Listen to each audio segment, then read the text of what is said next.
السلام عليكم، ازيكم يا بنات؟ عاملين ايه؟ يا رب تكونوا بخير. اهلا بيكم معايا في فيديو جديد. النهارده ان شاء الله الفيديو بتاعي هيكون تنظيف في البوتاجاز، تنظيف عميق كده. هنفك الازاز بتاع الفرن كله ونضفه كويس. بس قبل ما ابتدي، لو مش مشتركه في القناه يا ريت تنوريني وتشتركي، وكمان فعلي الجرس عشان يوصلك كل الحاجات اللي بقدمها بعد كده. ولو عجبك الفيديو واستفدتي منه يا ريت تحطي لايك. يلا بينا كده بقى نبتدي نشوف هنعمل ايه. اول حاجه طبعا ده منظر الفرن من جوه. الازاز طبعا متبهدل، بقالي فتره ما فكتهوش. هوريكم ازاي اصلا بفكه. البوتاجاز بتاعي نوعه كريازي علشان بس اللي هيسالني. بتفتحي الفرن بتاعك كده في المسمارين اللي فوق دول، مش اللي هم حوالين الازاز، مش الاربعه اللي حوالين الازاز اللي هو الداخلي ده، لا، في مسمارين كده طوال جدا، دول اللي ماسكين الباب نفسه من جوه ومن بره، وكمان اليد بتاعه الفرن من بره. هتبتدي ان انت تفكيهم كده بالمفك، هيتفك معاكي بسهوله جدا، بس هو بيبقى طويل شويه فهياخد معاكي شويه وقت يعني عبال ما يتفك. هتبتدي تسلكيه كده. طبعا ايديكي زي ما انتم شايفين كده ماسكه الفرن من تحت، ويا ريت كمان تحطي تحت الفرن او تحت الباب كده المشايه زي اللي انا حطاها دي، عشان لو قدر الله مثلا لو اتحرك منك او حاجه ووقع، ما يقعش على السيراميك، لا يقع على السجاده عشان ما يتكسرش. كده انا طلعت قصدي اول مسمار. زي ما انتم شايفين كده انا ماسكه كويس من تحت. يعني ايد بتلف وايد التانية ماسكه كويس جدا، لان طبعا فكيت مسمار. هبتدي طبعا ان انا كمان افك المسمار التاني، هتبص تلاقي الباب طلع معاكي وفك يعني من قدام.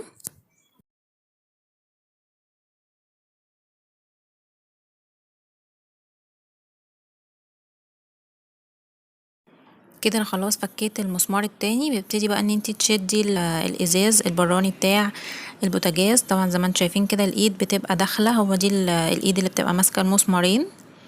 هتشيليها برضو كده، برضو هنغسلها بنفس الطريقة.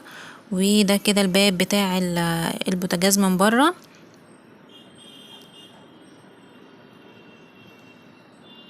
ودي كده الايد بتاعته.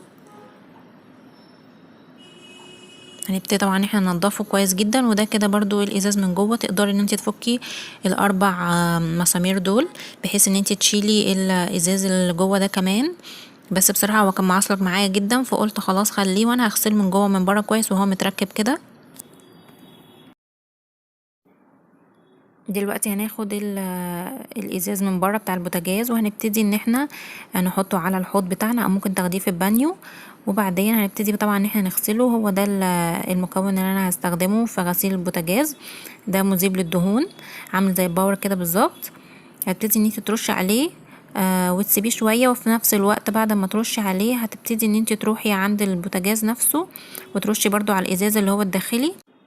بعد ما سبت الازاز ده كده يعني عليه المذيب الدهون ده بتاع 5 دقايق كده، ممكن كمان اقل. هبتدي ان انا اجيب السلكه الناعمه دي وهحط عليها من البريل او اي مسحوق اطباق، وهبتدي ان انا ادعك كويس. السلكه الناعمه يعني هتنضف معاكي، وكمان مش هتجرح، يعني ما تستخدميش السلكه الخشنه. هتنضف معاكي كويس، هتشيل اي رواسب واي دهون، وكمان مش هتجرح معاكي الازاز، لان احنا عايزينه بقى هنغسله من جوه ومن بره بنفس الطريقه عشان يبقى مدينا لمعه حلوه كده ومش متجرح. كمان اتعاملي مع الازاز ده بحذر جدا جدا، وشيليه بالراحه. وممكن كمان تغسليه في البانيو لو الحوض بتاعك ضايق او حاجه، او ممكن كمان تفرشي فوطه وتغسلي على الرخامه نفسها عشان برضو تبقي مطمنه وما يحصلش اي حاجه. هبتدي ان انا ادعك كده كويس، وبعد كده همشي الميه وهشطفه بقى طبعا من الناحيتين، هعمل نفس الحوار.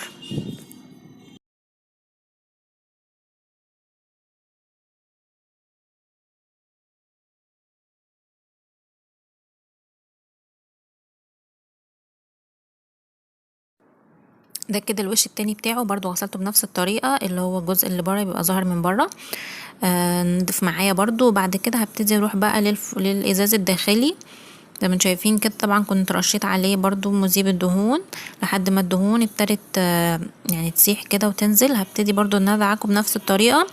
هنجيب معانا السلكة ونحط عليها صابون مواعين، ونبتدي ان احنا ندعك كويس الازاز من جوه ومن بره لحد ما تلاقيه نضيف معاكي وابتدى يلمع كده. هنبتدي ان احنا ننشفه من المية، ويعني نشطفه كده من المية بعد كده ننشفه.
اسهل طريقه ان انتي تجيبي كوبايه كده فيها ميه وتبتدي تدلقي، يعني بدل ما تجيبي فوطه وتقعدي تمسحي.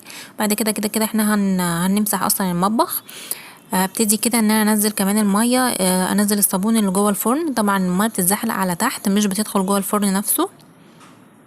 شطفت كده البوتاجاز بتاعي جوه وبره، وده كده شكل الازاز. شايفين طبعا شكله اتغير تماما.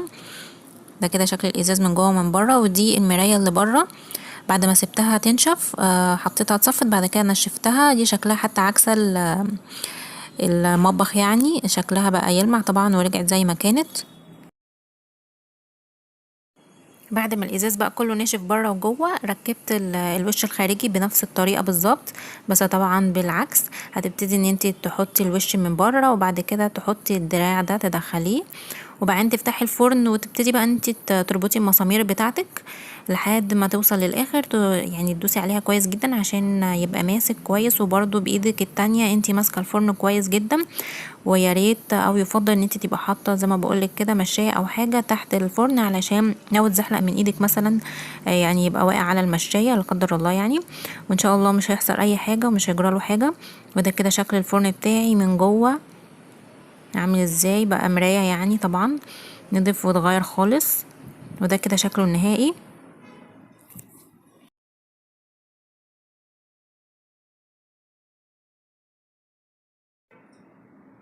ده كده شكله طبعا قبل من جوه. وده كده طبعا شكله بعد ما خلاص خلصناه، بقى عامل زي المراية فعلا، ونضيف كده من جوه ومن بره. ومش شرط ان انتي تفكي الاربع مسامير اللي جوه دول، انا اتعاملت يعني وعرفت ان انا انضفه عادي جدا. ده برضو شكل الازاز المراية من بره، وده برضو شكلها بعد ما خلصنا. طبعا بعد ما هتخلصي هتمسحي الارض بقى، بتلمي كل الميه اللي احنا دلقناها، وكمان هتنضفي البوتاجاز من فوق. يعني ده مش محتاج تصوير ولا حاجه، سهل جدا وبسيط وتعرفوا تعملوه كلكم. بس كده الفيديو بتاعي النهارده خلص. يا رب تكونوا استفدتي من الطريقه. ولو حابه ان انتي تفكي ازاز الفرن بتاعك، قلتلك تبس بسيطه كده تمشي عليها، وان شاء الله تفكيه وتنضفيه ويبقى معاكي يعني نضيفه زي الفل. ما تنسيش بقى لو عجبك الفيديو لايك على الفيديو، واشتركي في القناه لو اول مره تشوفيني، وفعلي الجرس كمان عشان يوصلك كل الحاجات اللي بقدمها بعد كده. وان شاء الله اشوفكم في فيديو جديد وفكره جديده قريب جدا. مع السلامه.